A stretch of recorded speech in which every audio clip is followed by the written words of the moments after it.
Hey, people. So it's 20 to 5 Mountain Time. Penn State beat Indiana. They're now 9-1. The big game next week in Columbus against currently undefeated, I think ranked number one in the nation, Ohio State. So that's going to really show us who we are. But no matter where we are in the polls, we are Penn State. That's right. So I'm sitting here on my Larkenhurst couch. There's the love seat, new with tags. Yes.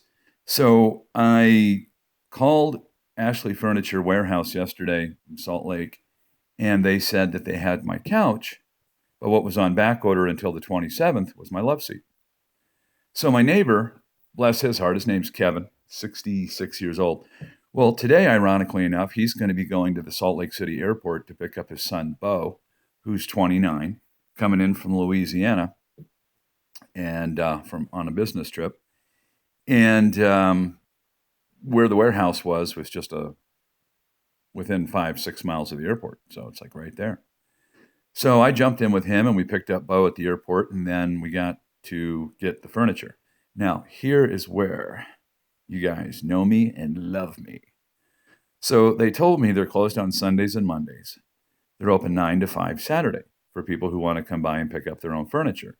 And I'm anticipating I'm just going to get the couch with the pillows and then have to go back in 11 days and pick up in my truck the love seat and pillows, right? Well, they tell me first off that they have the love seat, but the couch is on back order. Then it looks like they didn't have either one in the warehouse. Then they paused for a minute and said they have the couch, brand new and wrapped in its container, but the love seat, if I wanted it, was a return, but it was open and brand new. It was just a customer rejection. And I could eyeball it to see if I want to take it. Then I wouldn't have to come back on the 27th. Well, it turns out they have my couch with pillows, my love seat with pillows, both wrapped, brand new, sealed in the warehouse. Getting happy feet. Settle down, settle down. So, okay, now here comes the problem. Being only open on Saturday, was I the only one on this beautiful Saturday afternoon to pick up furniture? No. There was about 9 or 10 cars ahead of me. So we're sitting there, and it dawns on me all I've had today is coffee and an English muffin. And I'm sure the fellas in the truck are hungry, but they're not saying anything. So I have a little brainstorm. So I walk ahead of all these cars that are in line waiting to get their furniture. And I see this one fella, and I came up with a little story about, something that was going on in my life. You want to know what the story is? Okay, fine. I'll tell you. So I go in and I said, hey, look, I'm sorry to bother you guys. I'm a few cars deep, but I just got a text from my son, and my daughter-in-law, his wife, is going into labor at the hospital, and this furniture is a housewarming gift for their apartment. And, can I just confirm that this is all here and maybe I could at least look at it while I'm waiting? Well, the guy's like, oh, yeah, man, that's cool. Yeah, okay. So the next thing you know, he goes over to this guy with dark hair and a ponytail, the guys in the orange vests, and tells him what's going on. And then next thing you know, the forklift comes up with the couch and the love seat. And yes, they're both wrapped and sealed. So the code numbers matched. I didn't tear them open, but the code numbers matched the Larkenhurst collection. Okay. So I said, this is great. Would there be any way I could just pull the truck up over here, and I got a couple of guys in the truck and we can just manually carry him off the ramp? He goes, oh, I can do you one better than that, man. Here, pull over here, okay? And I'll put one on a dolly, and you put the love seat on the dolly, and we'll just wheel them down, and your friends can just load them onto the truck. Just park over here. Okay, dude. Per your wishes. Your demand is my wish. So I, you know, get my friend's attention, my neighbor's attention, and his son in his Toyota Tundra, this big V8 4-door pickup truck. Pull over here, man. So he pulls out a line and comes over. And me and this other guy with the orange jacket wheel it down. And then Kevin and his son, hi, Matthias. Hi, huh? This is some new furniture. Huh? He's like, really? I must investigate. So, yeah. So as that occurs, I go back to sign my paperwork to leave. And this short guy who saw me, I guess, a few cars behind him comes in and goes, hey, what's going on here? How'd this guy get his furniture so quick? I've been waiting a lot longer than he has. And it's true, he has. No.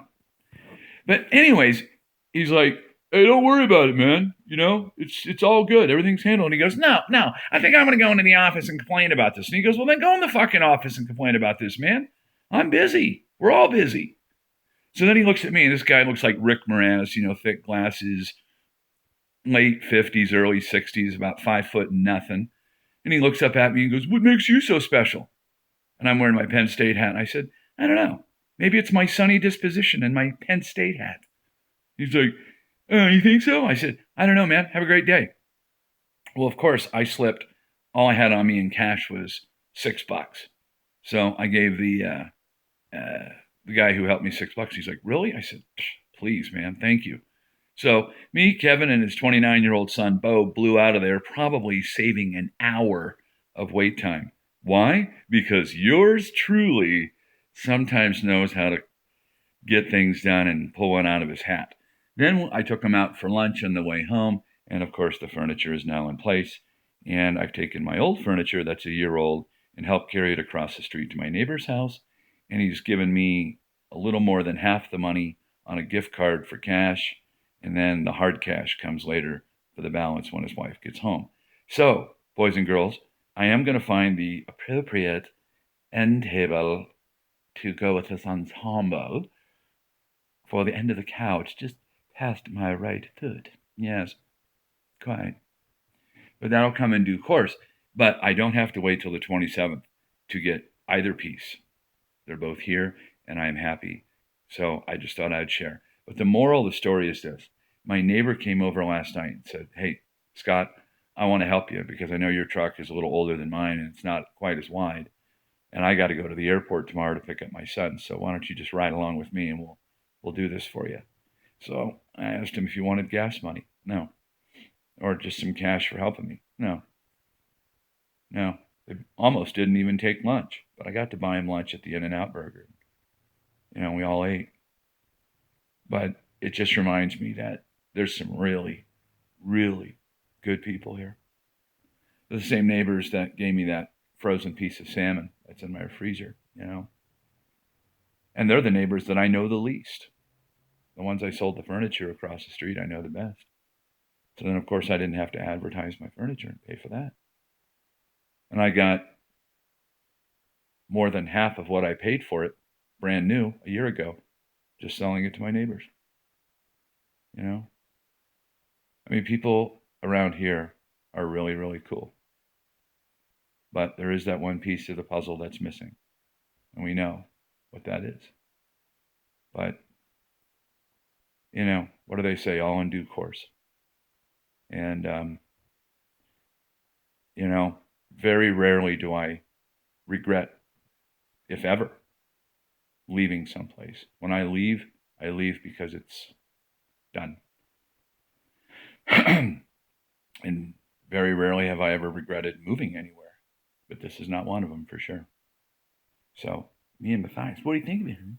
Come on up, baby boy. How are you, son? It's nice. Yeah. Yeah. How are you, baby boy? Yeah. Handsome boy.